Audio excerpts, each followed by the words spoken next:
예, 보신 것처럼 이렇게 유전자 감식도 시작이 됐는데요. 40년 전 실종된 사람과의 유전자 대조는 어떻게 진행을 하고 또 5.18 당시 행방 불명자들과 일치할 가능성 얼마나 되는지 취재 기자와 하나하나 짚어보겠습니다. 자, 윤정식 기자, 가장 기본적인 것부터 하나씩 짚어보겠습니다.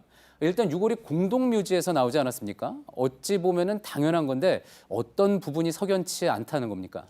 이 공동묘지는 옛 광주교도소 부지 내 야산에 있습니다. 여기에는 개인묘 50개 그리고 합장묘가 2개가 있습니다. 이 교도소에 수감된 사람들 중 이 연고가 없이 숨진 사람들을 묻었습니다. 그런데 이장 작업을 하다 합장묘 한 곳에서 원래 있어야 할 유골 외에 신원을 알 수 없는 유골이 무더기로 나왔습니다. 이 원래 41구의 유골이 있어야 할 곳에서 80여구가 나온 겁니다. 예, 그렇군요. 지금 뒤에 보이는 이 사진이 그 수습한 유골을 담은 관인 것 같습니다. 관 위에 번호가 매겨져 있는데 저 번호는 뭡니까? 저기 보시면 10-34 또 35 뭐 이런 숫자가 보이는데요. 이 10은 이번에 나온 문제가 된 합장묘의 번호입니다. 예. 그리고 거기서 나온 34번째 유골이라는 의미입니다. 이렇게 80여구의 유골이 현재 국과수로 넘어가 있습니다. 예, 80구가 넘는다고 했는데 어떻습니까? 그 80구 모두 연고가 없는 사망자일 가능성도 있습니까?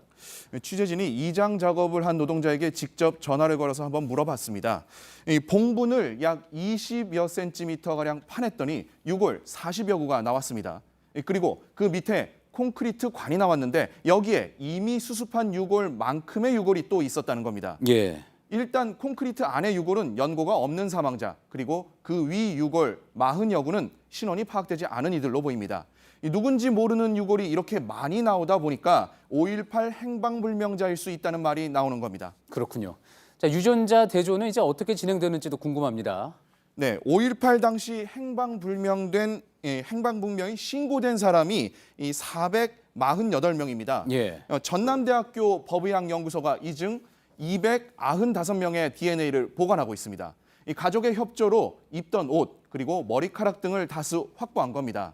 또 광주시도 행방불명된 사람 124명의 가족 혈액을 보관하고 있습니다. 예. 국과수가 이를 대조해서 유골과 행불자가 일치하는지를 확인하는 겁니다. 예. 자, 이번에 유골이 나온 과정도 한번 좀 짚어볼까요? 5.18 당시 광주교도소는 안매장 장소였다고 또 여러 번 거론되지 않았습니까? 이미 이게 진술로 확인이 된 바가 있습니다. 1995년 김영삼 정부가 5.18 특별법을 만들었고요. 검찰이 관련자들을 조사했습니다. 당시 광주교도소 주둔 군 3공수여단 장교가 검찰 조사에서 한 말이 있습니다.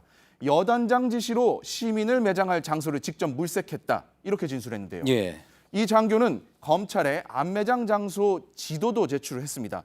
지금 보시는 사진이 그 지도입니다. 하지만 이 지도를 따라서 이곳을 다시 조사했을 때는 유골은 발견되지 않았습니다. 예. 자, 그런데 어제 저희가 잠시 보도해드리기도 했지만 5월 단체에서는 이번에 발견된 유골에 대해서 좀 조심스럽게 지켜보자 이런 반응이죠. 그렇습니다. 일단 계엄군이 안매장을 했다면 왜 봉분까지 만들었겠느냐 이런 의문이 나오고 있고요. 예. 또 유골 근처에서 5.18 행방불명자들의 유품이 전혀 발견되지 않았습니다. 현재로서는 6개월 이상 소요되는 유전자 대조 작업을 기다릴 수밖에 없습니다. 예. 잘 들었습니다. 윤정식 기자였습니다.